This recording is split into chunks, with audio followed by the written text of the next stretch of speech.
नमस्कार viewers and welcome back to law chakra.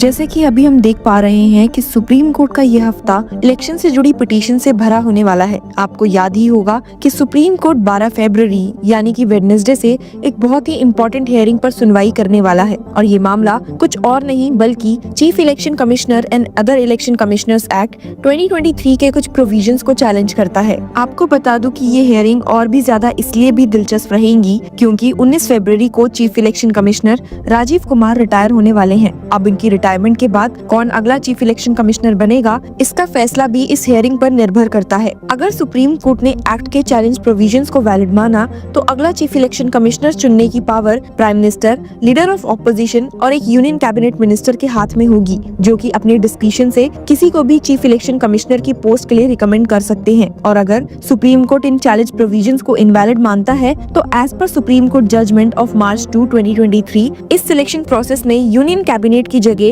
Chief justice of India को देखा जाएगा। अब फैसला क्या होता है ये तो हियरिंग में ही पता चलेगा, लेकिन आपको बता दूं कि जहां एक और ये हियरिंग्स वेडनेसडे को शुरू होनी थी, वहीं उसके एक दिन पहले यानी कि मंगलवार 11 फरवरी को सुप्रीम कोर्ट ने एक और इलेक्शन से जुड़ी इम्पोर्टेंट पिटीशन को आगे बढ़ाया है। दिल्ली असेंबली इलेक्शंस के बाद इलेक्ट्रॉनिक वोटिंग मशीन्स यानी कि ईवीएम्स एक बार फिर से डिबेट के बीच में है। आपको याद होगा कि फिलहाल ही में एक मामला सुप्रीम कोर्ट के सामने आया था जिसमें एसोसिएशन फॉर डेमोक्रेटिक रिफॉर्म्स यानी कि एडीआर की एक एप्लीकेशन उठाई गई थी जो डिमांड कर रही थी कि election commission of India EVMs की बर्न्ड मेमोरी और सिंबल लोडिंग यूनिट की चेकिंग अलाउ करे। हियरिंग के दौरान एडीआर ने सुप्रीम कोर्ट के अप्रैल 2024 वाले डिसीजन का हवाला दिया जिसमें कहा गया था कि 5% EVMs, control unit, ballot unit, VVPAT का वेरिफिकेशन पोस्ट रिजल्ट्स किया जाए। लेकिन एडीआर का कहना है कि इलेक्शन कमीशन ऑफ इंडिया के जून और जुलाई 2024 के एसओपीज में बर्न्ड मेमोरी और सिंबल लोडिंग यूनिट की चेकिंग की कोई प्रॉपर गाइडलाइन नहीं दी गई है।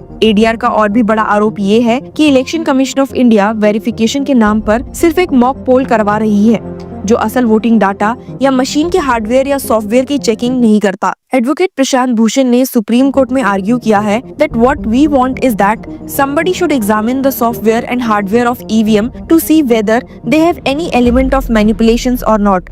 ऐसे में ये सवाल उठता है कि अगर एसओपीज वेरिफिकेशन का पूरा प्रोसेस क्लियरली डिफाइन नहीं कर रही तो क्या ये सुप्रीम कोर्ट के पुराने जजमेंट का वायलेशन नहीं है। जैसे ही हियरिंग आगे बढ़ी, सुप्रीम कोर्ट ने इलेक्शन कमीशन ऑफ इंडिया के ईवीएम वेरिफिकेशन चार्जेस पर भी सवाल उठाया। फिलहाल हर ईवीएम की वेरिफिकेशन के लिए 40,000 का चार्ज है जो सुप्रीम कोर्ट के मुताबिक काफी ज्यादा है। Chief justice of India Sanjeev Khanna ने इलेक्शन कमीशन ऑफ इंडिया के वकील मनिंदर सिंह से सीधा कहा, reduce the cost of 40,000, that's too high. Senior advocate Devadatt Kamat जो एक अलग पिटिशनर सर्वा मित्तर की तरफ से कोर्ट में थे, उन्होंने भी ये मुद्दा उठाया और कहा, a fresh poll is conducted, cost is 40,000 rupees per machine, total machine does not cost more than 30,000 and what is done is a mock poll. मतलब वेरिफिकेशन में जो पैसा लग रहा है वो खुद मशीन की असली कीमत से भी ज्यादा है। ये काफी अजीब बात है। इलेक्शन कमीशन ऑफ इंडिया के वकील सीनियर एडवोकेट मनिंदर सिंह ने कोर्ट में कहा है कि वो एक एफिडेविट फाइल करके बताएंगे कि एसओपीज के अंडर क्या प्रोसीजर फॉलो किया जा रहा है। उन्होंने ये भी कंफर्म किया है कि कोई मॉडिफिकेशन या करेक्शन ईवीएम डाटा में नहीं किया जाएगा। सुप्रीम कोर्ट की बेंच जो chief justice of India Sanjeev Khanna और जस्टिस दीपांकर दत्ता से मिली हुई थी, ने इलेक्शन कमीशन ऑफ इंडिया से ये भी कंफर्म करने को कहा है कि पोलिंग के बाद ईवीएम डाटा इरेज या रीलोड ना किया जाए। सीजीआई खन्ना ने ईसीआई के वकील सीनियर एडवोकेट मनिंदर सिंह से कहा, What we intended was that if after the polls somebody asked, the engineer should come and certify that according to him in their presence there is no tampering in any of the burned memory or the microchip stock. That's all. Why do you erase the data?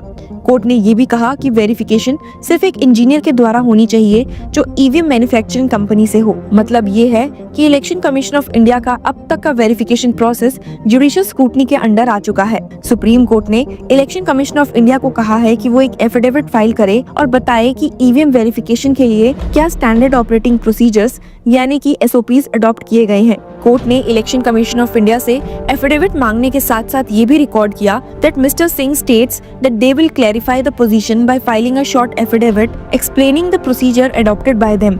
He also states that they won't be doing any modification और correction of the data. ये clear है कि supreme court election commission of India के verification process पर नजर रखना चाहती है।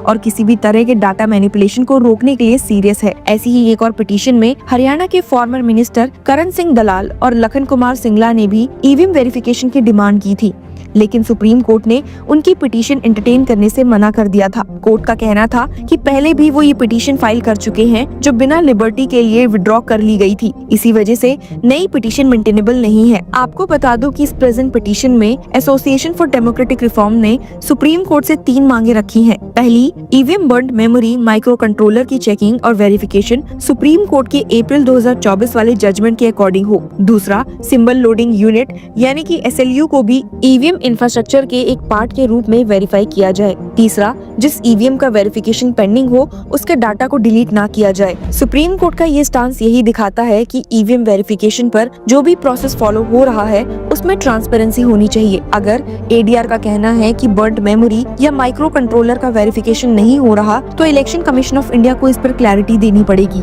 सुप्रीम कोर्ट ने अगली हियरिंग के लिए मैटर को 3 मार्च 2025 के वीक में लिस्ट कर दिया है। तब तक देखना होगा कि क्या इलेक्शन कमीशन ऑफ इंडिया अपने SOPs में कोई चेंज करती है या फिर पुराने तरीके से वेरिफिकेशन कंटिन्यू रखती है। क्या आपको लगता है कि ईवीएम वेरिफिकेशन को और ट्रांसपेरेंट बनाने की जरूरत है या फिर ये सिर्फ एक पॉलिटिकल कंट्रोवर्सी है? Share your views with us in the comment section and keep following